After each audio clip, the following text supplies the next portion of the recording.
I used to drive for Uber, back when I was trying to save up for a better car. This was maybe 3 years ago. I'd been doing it for about 6 months, picking up people on Friday and Saturday nights mostly. You know the crowd, drunk college kids, couples leaving bars, the usual. Most of the time it was fine, boring, even. People would get in, stare at their phones, get out, easy money, or so I thought. But there was this one night in November. It was cold, like that bone-deep cold where your breath fogs up the windshield the second you turn off the defrost. I was driving around downtown waiting for a ping, watching the steam rise from the sewer grates, when I got a request from an address on the east side of town. It was an area I usually avoided after midnight, not because it was high crime, but because it was just empty. Old houses with sagging porches, chain-link fences with missing gates, dogs barking behind every other door at things you couldn't see. The app said the passenger's name was Mike, no profile picture, just a generic gray icon. But he had a 5-star rating. I figured it was just someone heading home from a late shift. The pickup was at a house with a porch that looked like it was bowing under the weight of the roof, a lawn full of dead, crunchy leaves that swirled in the wind. I pulled up to the curb, checked the address twice to make sure I had the right place, and sent the "I'm here" notification through the app. And then I waited. 1 minute passed, then 2. I sat there in the silence. The only sound was the ticking of my cooling engine. I texted, "Hey, I'm outside whenever you're ready." No response. I looked up at the house. There were no lights on, not in the windows, not even a porch light. It looked abandoned. I was about to hit the cancel button and get the hell out of there when the front door slowly creaked open. This guy stepped out. He didn't run. He didn't apologize for being late. He just walked with this heavy, deliberate stride. He was maybe 40, 45. It was hard to tell in the shadows. He had this thin, gaunt face and a baseball cap pulled low over his eyes. He was wearing a jacket that looked 3 sizes too big for him, and jeans that were stained with something dark and crusty around the knees. He got in the back seat without saying a word. He didn't even look at me, just sat there, staring out the side window into the darkness. "Mike?" I asked, just trying to break the ice. "Yeah," he muttered. His voice was flat, empty, like it was coming from the bottom of a well. "Cool. Where we headed, man?" He didn't answer right away. He just kept staring out the window. I could see his reflection in the glass. He wasn't looking at the scenery. He was looking at me through the reflection. Then he whispered, "Just drive." I turned around in my seat, trying to stay professional but feeling a cold knot in my stomach. "I need an address, man. That's how the app works. I can't start the trip without a destination." He finally turned his head and looked at me directly. His eyes were bloodshot, not like he'd been crying, more like he hadn't slept in days or weeks. "Drive north," he said. "I'll tell you where to turn. Now." I should have kicked him out right there. That's the golden rule. No destination. No ride. But there was something about the way he was sitting, so stiff, so predatory, that I was afraid if I argued, he'd reach over the seat. So I just started driving. We went north through downtown, past the closed storefronts and the flickering streetlights that seemed to dim as we passed. He didn't say a word, just sat there in the back, breathing heavy through his nose, a wet, whistling sound. I tried to make conversation just to calm my own nerves. "So, you live out this way?" "No." "Visiting someone?" "No." I gave up after that. The silence was worse than the talking. We drove for another 20 minutes. We were way out of town by then, past the suburbs, past the gas stations. Nothing but empty fields and the occasional farmhouse with its lights off. The road was narrow and winding, the kind of road where you realize how far you are from help. That's when he leaned forward. I could smell him then. Stale sweat and something metallic, like old pennies or blood. "Pull over here," he said. I looked around. There was nothing. Just darkness and a deep ditch on the side of the road. "Here?" I asked, my voice cracking. "There's nothing out here, man." I said, "Pull over." His voice changed. It wasn't flat anymore. It was hard, demanding. My hands started shaking on the wheel so bad I almost drifted onto the shoulder. I pulled over. My heart was hammering against my ribs like a trapped bird. I put the car in park and turned around to look at him.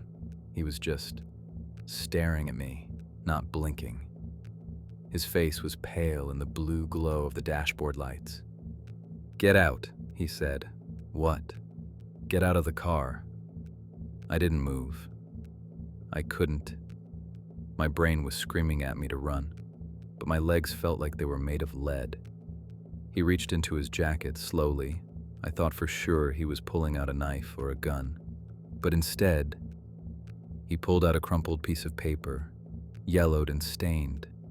He shoved it toward me between the seats. "Read it," he whispered.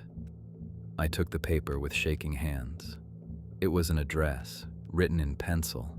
The handwriting was shaky, almost childlike, and below the address, there were 4 words that made my blood turn to ice.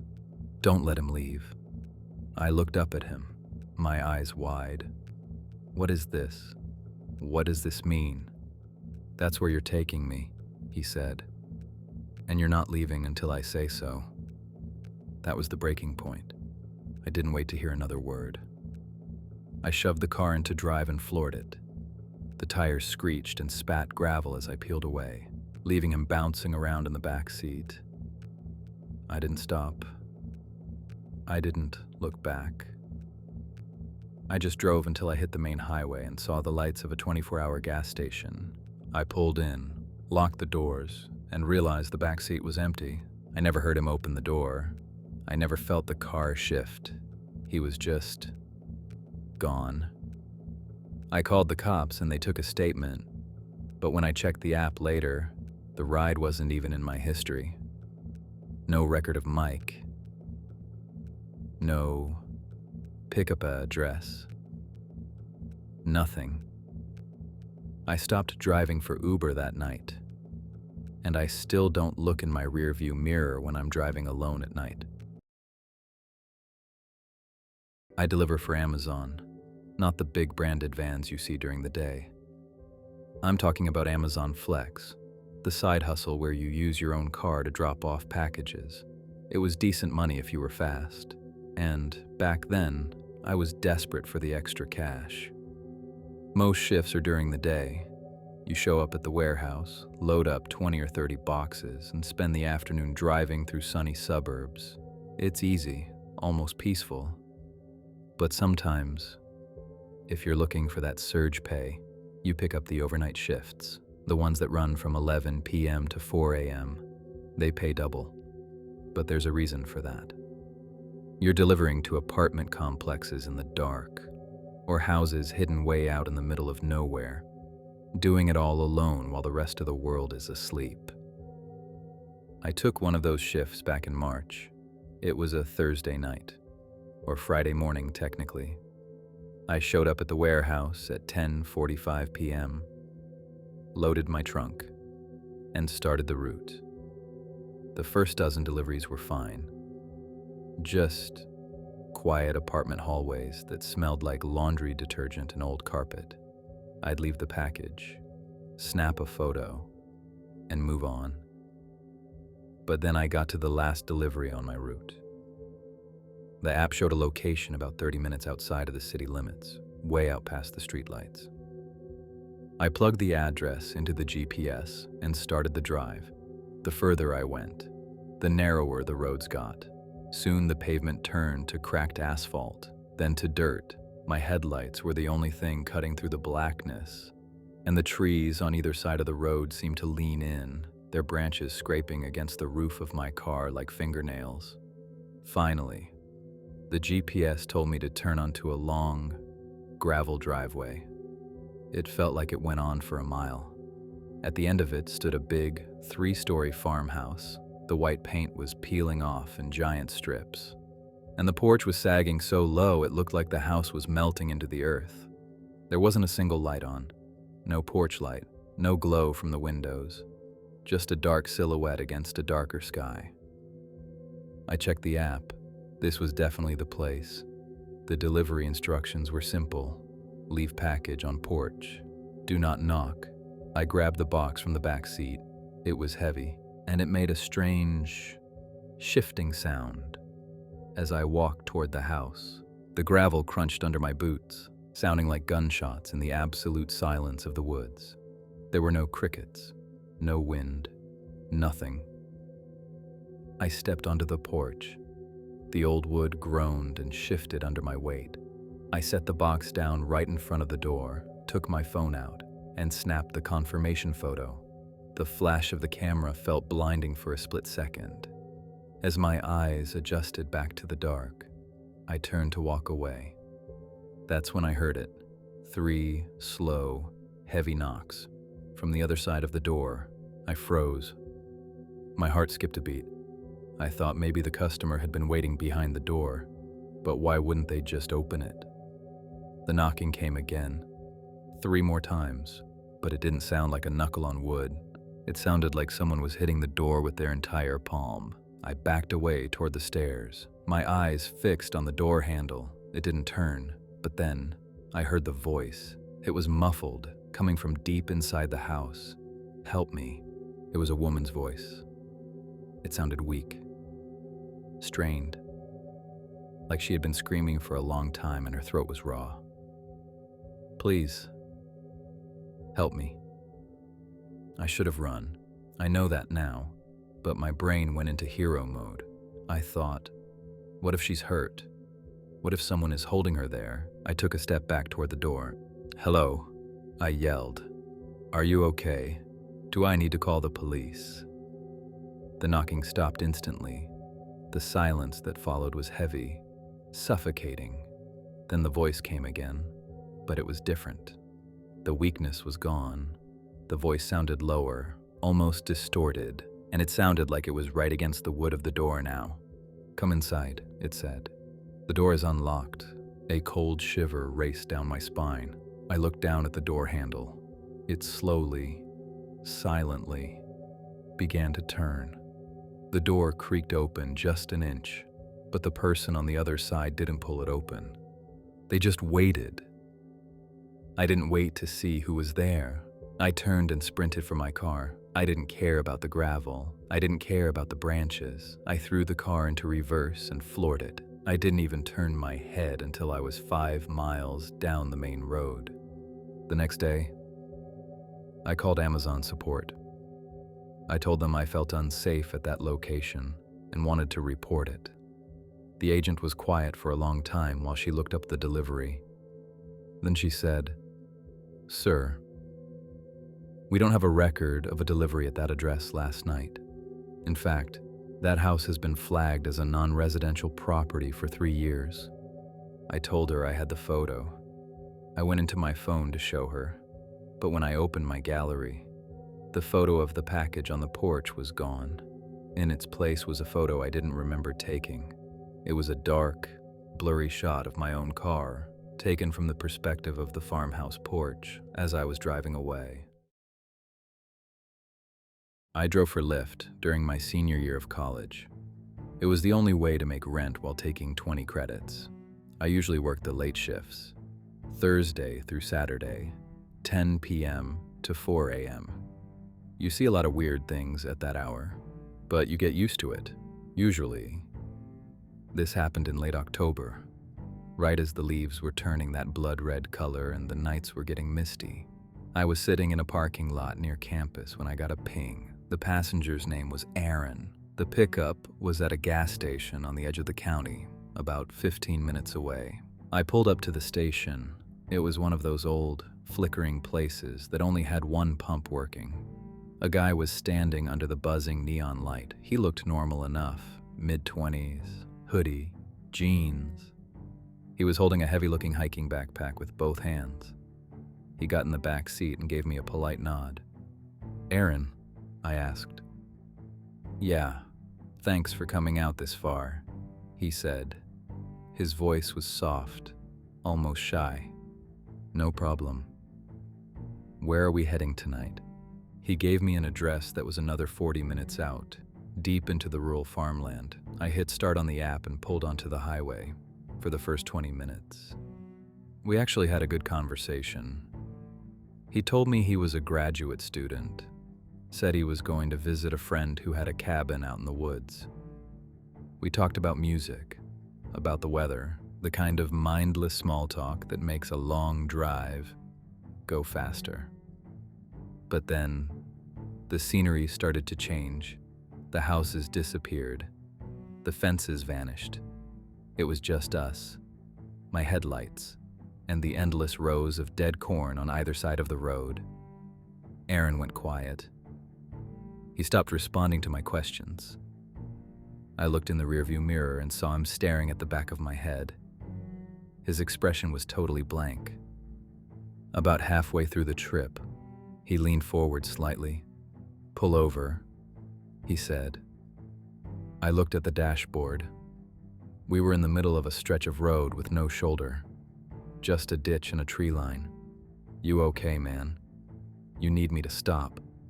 "I just need to grab something from my bag," he said. "Pull over." I slowed down and found a flat spot to park. The car idled, the vibrations of the engine the only sound in the cabin. I watched him in the mirror as he unzipped the top of his backpack. He reached in and rummaged around. His hand came out holding something wrapped in a dark cloth. He slowly unwrapped it, and my heart dropped into my stomach. It was a hunting knife. The blade was at least 8 inches long, serrated, and it looked professionally sharpened. The light from my dash caught the edge of the steel. He didn't point it at me, not at first. He just held it in his lap, looking at it like it was a prized possession. Then he looked up and met my eyes in the mirror. "Keep driving," he said. His voice wasn't shy anymore. It was cold, robotic. My hands locked onto the steering wheel. I could feel the sweat slicking my palms. I put the car in drive and pulled back onto the road. My mind was screaming. I thought about slamming on the brakes, about trying to jump out.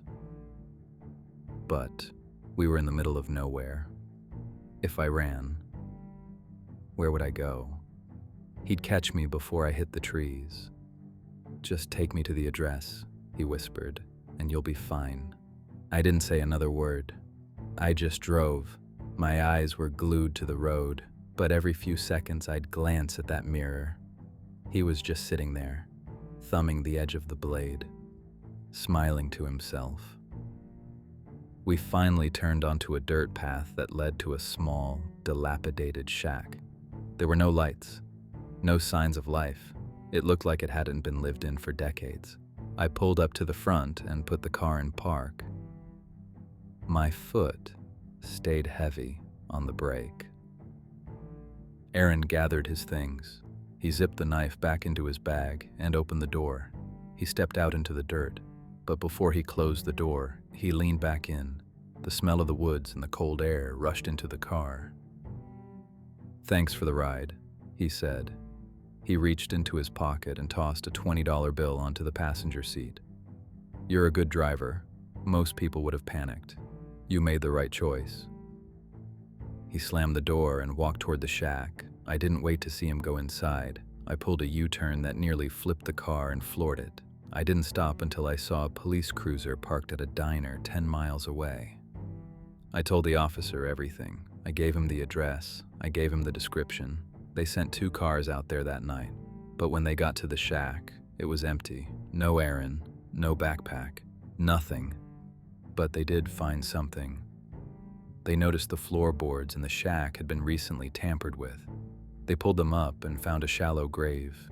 Inside was a girl who had gone missing from the university campus 3 months prior. They never caught the guy. But a week later, I got a notification on my phone, a new comment on my Lyft profile. It just said, "Thanks for keeping the secret," and it was from a user with no name. I work for DoorDash. It's not glamorous, but it's flexible. I can log on whenever I want, pick up some food, drop it off, and make 20 or 30 bucks an hour if it's busy. Most orders are straightforward. Someone wants McDonald's or Chinese food. You pick it up, drop it off, done.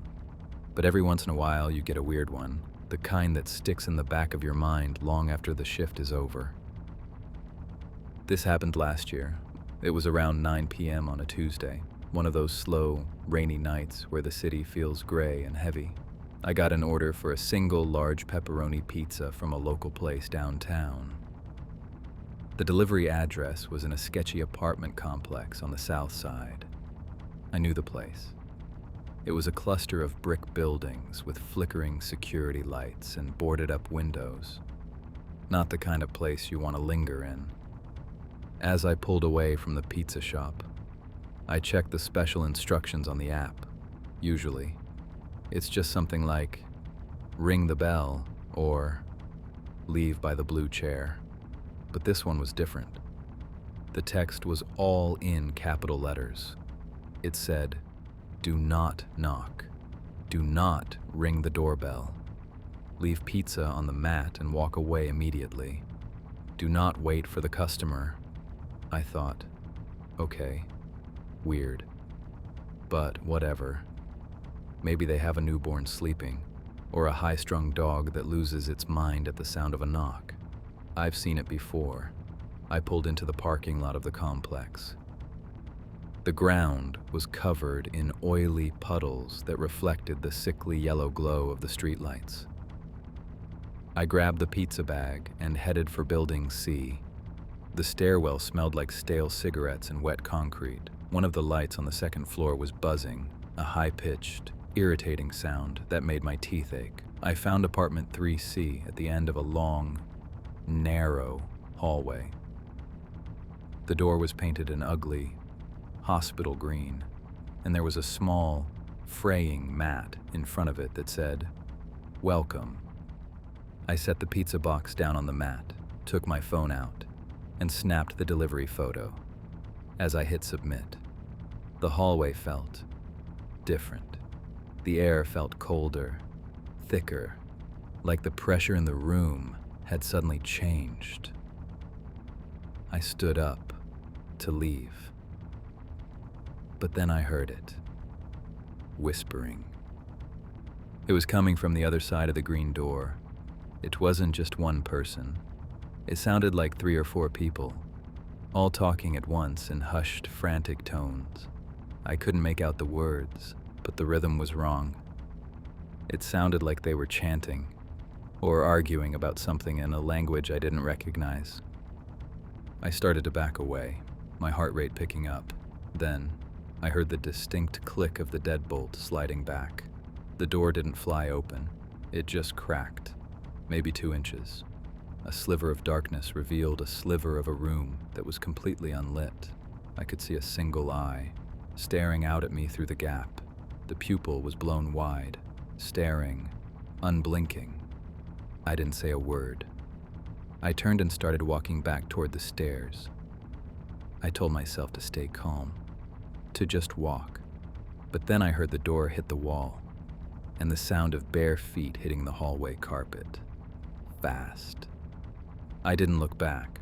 I bolted. I took the stairs 3 at a time, my boots thudding against the metal steps. I could hear them behind me. They weren't yelling. They were still whispering, that same frantic, overlapping sound. I burst through the heavy fire door into the parking lot, scrambled into my car, and locked the doors so hard the mechanism clicked like a gunshot. I sat there for a second, gasping for air, my hands shaking on the steering wheel. I looked at my phone to close out the order, and my blood turned to ice. There was a new message from the customer. It had been sent 10 seconds ago. It said, "Why did you look back? I swear on my life, I never looked back. I kept my eyes fixed on the exit the entire time. I felt a cold sweat break out across my forehead. I scrolled back up to the original delivery instructions, the ones I had read at the pizza shop. They had changed. The text was different now. It didn't say anything about the doorbell. It just said one thing, over and over again. Do not look back. Do not look back. Do not look back. I deleted the app that night.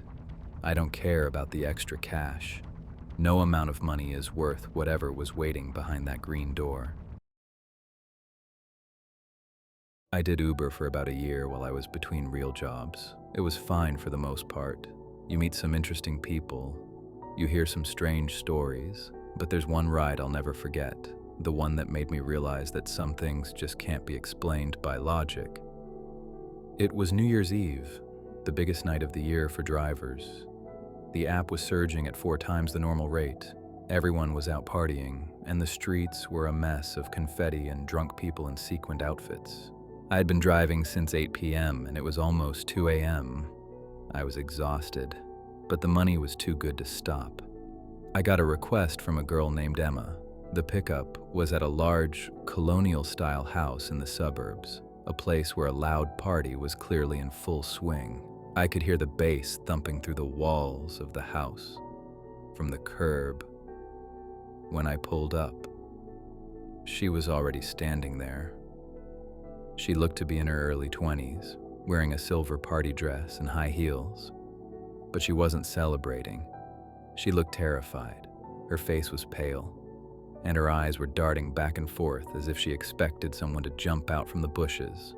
She got into the back seat and immediately started crying, not a loud sob, but a quiet, shaking kind of cry. "You okay?" I asked. "I keep a box of tissues in the center console for nights like this." She nodded, taking a tissue and dabbing at her eyes. But she couldn't stop the shaking. She gave me her address. It was on the far side of town, a 30-minute drive through winding, residential streets. "Rough night?" I asked, trying to be the comforting stranger. "You could say that," she muttered. Her voice was barely a whisper. She was staring out the back window, watching the party house disappear into the distance. We drove in silence for 10 minutes. The only sound was the hum of the tires on the wet pavement. Then, out of nowhere, she leaned forward, her face inches from the gap between my seats. "Can I ask you something?" she said. "Sure. Anything. Do you believe in ghosts?" I caught her eye in the rearview mirror. I didn't know how to answer. I've always been a skeptic, but there was something in her expression that made me hesitate. "I don't know," I said. "I've never seen one." "Why do you ask?" "Because I think I saw one tonight, at the party," she said. She settled back into the seat, her eyes fixed on the passing streetlights. "I went upstairs to use the bathroom," she continued. "The hallway was long, and it was lined with all these old, black and white family photos. It was quiet up there. The music was muffled. And at the end of the hall, I saw a girl." "Okay," I said, encouraging her to keep talking. "She was just standing there, staring at me," Emma said. "But here's the thing. She looked exactly like me. Same dress, same hair, same silver heels. It was like looking into a mirror, except there was no mirror in that hallway." My skin started to crawl. "I thought it was a prank," Emma said. "I thought maybe someone had dressed up just like me for a laugh. So I walked toward her. I wanted to see her face, but as I got closer, she didn't move. She didn't blink. And then I realized she wasn't breathing. Her chest was perfectly still, and her skin, it looked like gray marble. I swallowed hard, trying to focus on the road. I ran," Emma said. "I didn't even grab my coat. I just ran out of that house and called an Uber. That's when you showed up." We were quiet for the rest of the ride. I didn't know what to say. What do you say to someone who thinks they saw their own doppelganger? When we finally reached her address, a small, neat townhouse, she seemed to calm down a bit. She thanked me for the ride, gave me a $5 bill, and walked up to her door. I watched her go inside, and I stayed there for a minute, just to make sure she was safe.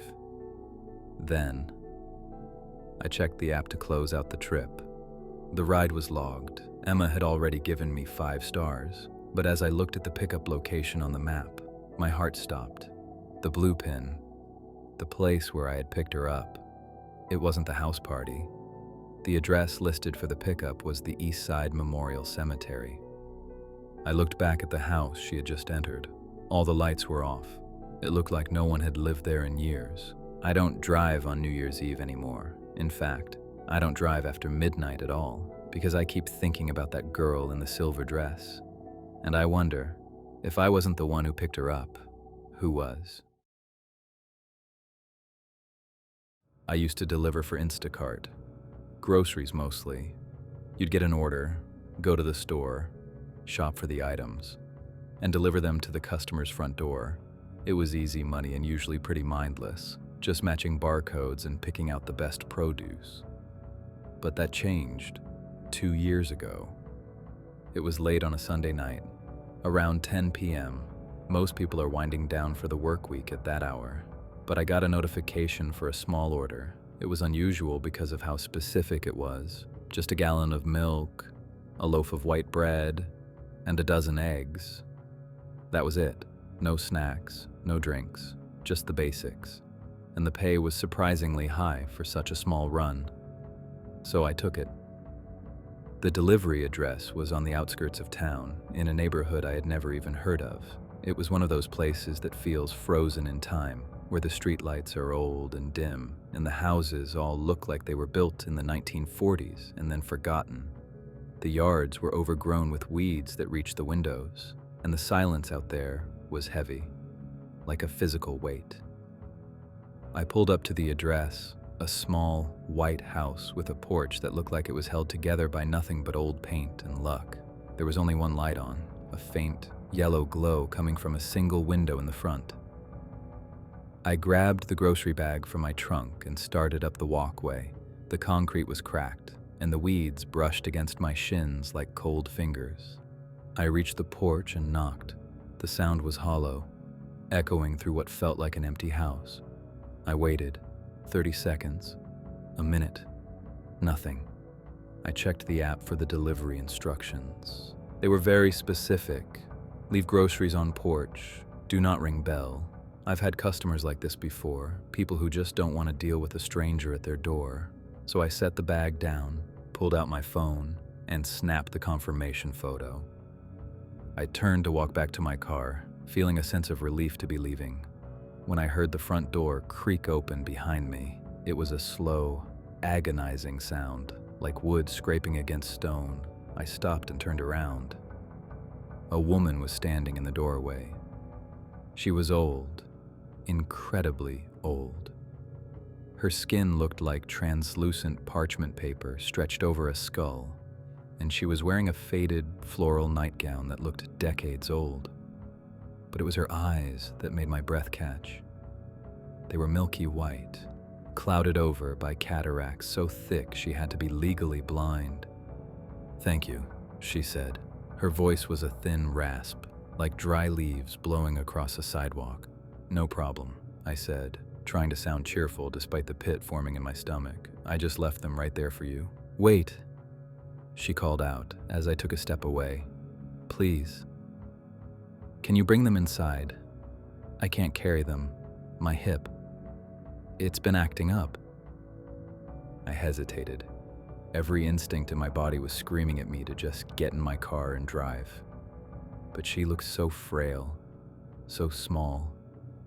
I felt a wave of guilt. I'm a big guy.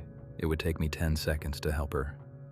So I picked the bag back up and followed her into the house. The smell hit me immediately. It wasn't the smell of trash or filth. It was the smell of a museum, dust, mildew, and something sweet and cloying, like rotting flowers. The walls were covered in old floral wallpaper that was curling at the edges like dead skin, and there was no furniture, no TV, no couch, just empty rooms with dust motes dancing in the faint light. She led me to the kitchen at the back of the house. It was tiny. There was a small wooden table with one chair. On the table sat a single plate, a single fork, and a single glass. All of them were covered in a layer of dust. "Just set them there," she said, pointing to the counter. I set the bag down, my hands shaking. I just wanted to get out. "Is there anything else I can help you with, ma'am?" She didn't answer. She just stood there, staring at me with those milky, sightless eyes. Then she stepped closer, so close I could smell the mothballs on her gown. She reached out a shaking hand and touched my cheek. Her skin was ice cold. "You look like him," she whispered, her voice trembling. "Like who?" I asked, my heart hammering against my ribs. "My son," she said. "He never came back. He said he'd be home for dinner 20 years ago, and I've been waiting. Every Sunday night, I order the same things: bread, milk, eggs. For when he finally walks through that door, I didn't know what to say. I felt a wave of pity, but it was quickly overtaken by pure, unadulterated terror, because as she was talking, I looked past her into the corner of the kitchen. There was a calendar hanging on the wall. It was a promotional calendar from a local bank. The year on the top was 1994. I backed away, stumbling over my own feet. "I have to go. I'm sorry. I have to go." I burst out of that house and ran to my car. I didn't even look back until I was miles away, safe under the bright, white lights of a modern gas station. I pulled out my phone to close the order, but when I opened the app, the screen was blank. There was no active order, no record of a Sunday night delivery, nothing. I thought maybe it was a glitch, but then I remembered the photo, the confirmation photo I took on the porch. I opened my gallery and found the image. There were the groceries, the gallon of milk, the eggs, sitting on that rotting porch. But in the background, in the reflection of the dark window right behind the groceries, I saw something that still keeps me awake at night. It was a man, standing in the kitchen. He was wearing a delivery uniform from a grocery store that went out of business in the 90s. His throat had been slashed from ear to ear, and he was staring directly into the camera, holding a bag of groceries that looked exactly like mine. I don't deliver for Instacart anymore. I don't go to that part of town because I realized that the old woman wasn't waiting for her son to come home. She was waiting for the next person to take his place.